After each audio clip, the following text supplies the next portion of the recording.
Hello, everyone. My name is Deshellparker.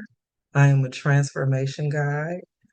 I am a published author, speaker, coach, as well as a yoga instructor. And today I will be sharing with you a speech that is near and dear to my heart, titled Rising from Returning, Not Reaching. What if the moment you broke was actually the moment you began to rise? You ever get so good at something you don't even realize you're doing it anymore? Not like riding a bike or driving a car, because I know that's where your mind goes, right? For me, it was something much deeper. It was realizing that I was surviving so well that I mistook it for living. After a lifetime of wearing masks and hiding and performing strength just to survive, under the illusion that I was thriving, I finally cracked completely open. And it was from those cracks that the light shone.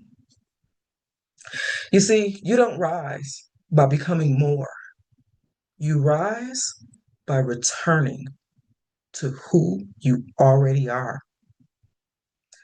Imagine this, a beautiful sunny September day. It's back to school time, and you can hear the kids outside laughing as they're coming home from school. The whir of traffic going by on a busy street, kids dragging their book bags behind them. And then the phone rings. Ring, ring. Hello? I should kill you for killing my baby, says my then 16-year-old boyfriend to my 15-year-old self. The words piercing my soul like a dagger. I lay there, stomach cramping, foggy from the anesthesia, because you see, I didn't go to school that day. I'd gone to the clinic and got an abortion. His words became my truth. You see, I was a lot of things. I was a daughter, a sister, a neighbor, and a friend. I was a student, an A student, a good girl, and I was also a murderer. And that shame, that weight, that guilt engulfed me and became a truth that I decided to hide behind. From that moment forward, I would put on a mask and I would perform.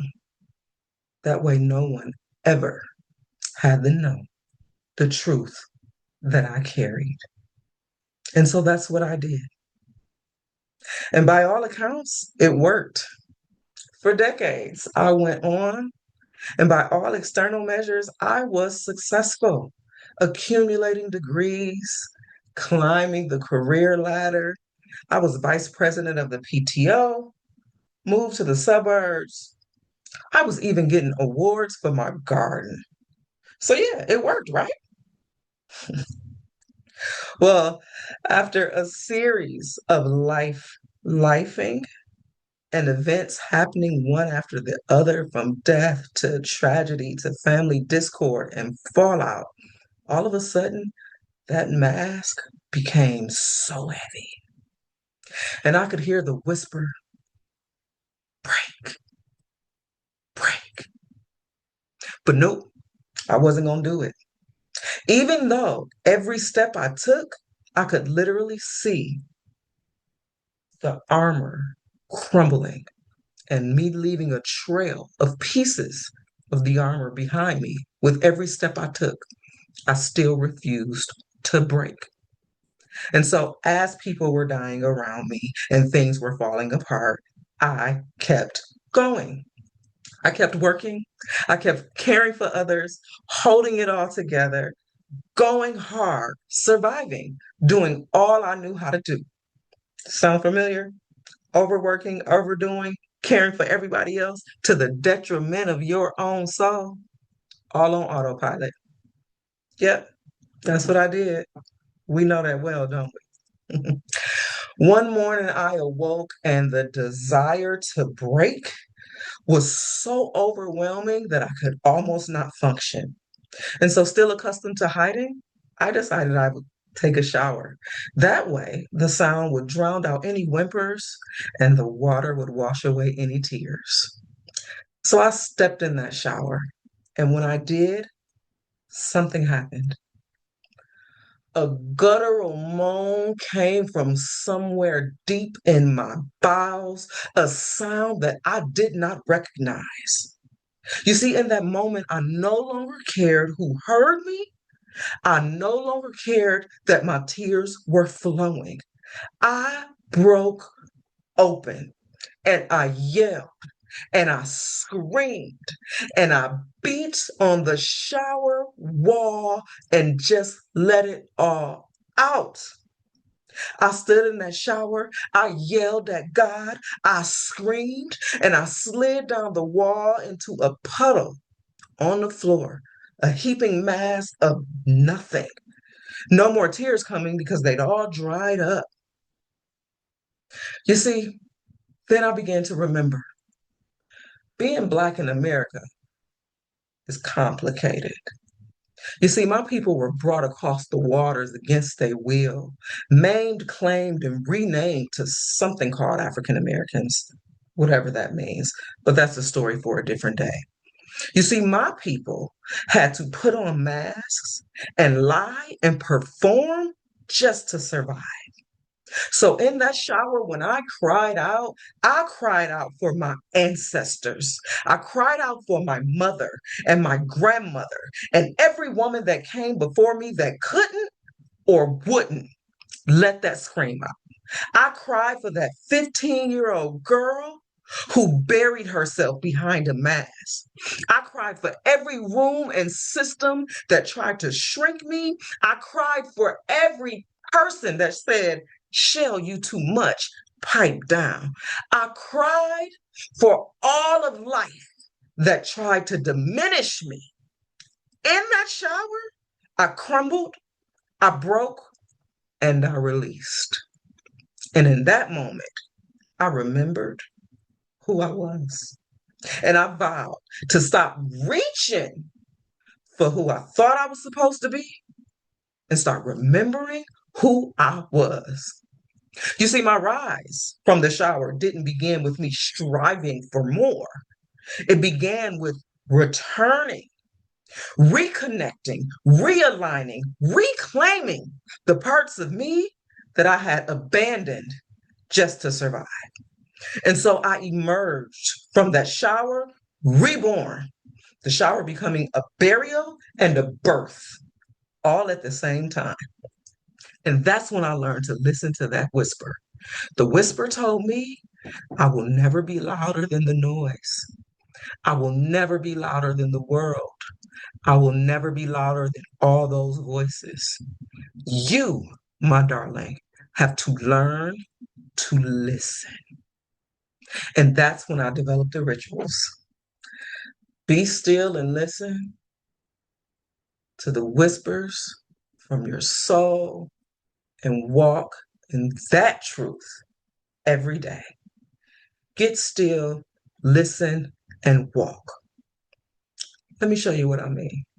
Place a hand on your heart, one on your belly. Close your eyes or lower your gaze if that's more comfortable for you. And take a deep breath in through your nose down to your belly. And let it out. And again, when you breathe in this time, ask, what truth do I need to know right now? Let it out. And as you breathe in this time, listen. Listen for what your soul whispers to you, because that's the hard part. Learn to listen to it. Now, gently flutter your eyes open and come back to the space with me. Come back to the moment. You see, that's the ritual I begin to do every day, all day, several moments throughout the day. And that is the ritual that opened me up to a whole new way of being. It was then that I started to walk it out. It was then that I started to design my days with intention, saying no without explanation, crying at will if my tears decided they needed to fall. I stopped doing things that drained me. No, I'm not going on that trip with 50 million people. I'd rather be in the mountains by myself. Yes, that's right. No, I'm not going to the party. I'd rather sit alone. I'd rather do a becoming party where we witness each other growing and put mirrors up and pull oracle cards rather than sitting around watching the Super Bowl. Yeah, I dared to be different. And it was at this moment that I bet you think life got easier and things got smooth, right? Absolutely not. Because it's only after you answer the call that then the journey begins. So things actually got harder as my environment started to shift. Friends started saying, mm, she acting funny. And they started to pull away. Family started to say, she getting beside herself. I don't like her no more. I ain't messing with her. But here's the kicker. When my daughter came to me and said, Mommy, your tears are making me uncomfortable. That was a nexus point, right? Now, do I go back to doing everything to keep everybody else comfortable? Or do I keep listening to the whispers and going forward, even though it's hard? So I decided to teach my daughter about the cost. I wasn't going back. Instead, I said, let me teach you about what it means to be the reliable one. Let me teach you about performing strength. Let me teach you about the consequences of putting others before your own soul. Moreover, let me teach you about the rituals that help you remember who you are and return to yourself. Let me teach you about the power of breath and embodiment and coming back to who you are and listening to your intuition when the world is louder. Now, when I really knew I was onto something is when my daughter came back to me and said, Mommy, I'm having a hard day. Can we do a ritual? Let's be real. You know, teenagers don't do that. But when my teenager did that, I said, oh my God, this is bigger than me. I'm breaking chains. This is interrupting generational patterns. I now get a chance to break what broke them. Because you see, my lineage and my upbringing and my conditioning, that taught me one thing. Because that stuff, that survival, that desire to overdo, that lives in your body before you develop your own blueprint. And so you have to unlearn that stuff. In order to learn to listen to your own soul, you got to get uncomfortable. You have to unlearn and you have to unravel. And that's when you start a new journey. I believe it was Octavia Butler who said, in order to rise from its own ashes, a phoenix must first burn. You're afraid to burn. You're afraid to break. You think you'll never get up again. But you see, the breaking is where the power is. You're so busy reaching for who you think you're supposed to be that you done forgot that the blueprint is inside of you. It's not outside of you. We live in a world that tells us to become more productive, more resilient, stronger, more everything. We walk around wearing these capes and these crowns as though it's a symbol of honor when it's actually killing us. You see, rising doesn't happen through addition. It happens through subtraction, through shedding the mask, shedding the conditioning, the inherited expectations that keep us performing instead of living. We need to get rid of that stuff. The most powerful thing you will ever do is come home to yourself. How, you ask? Well, you already started returning right here with me. Let's repeat it. Let's get still.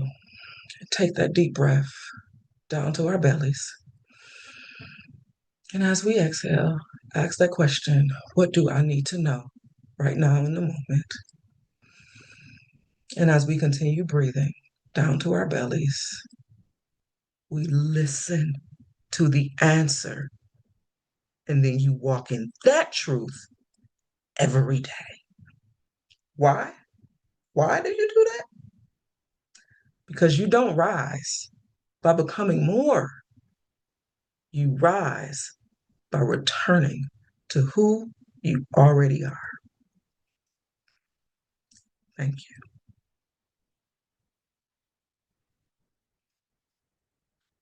I am deshellparker, again, transformation guide.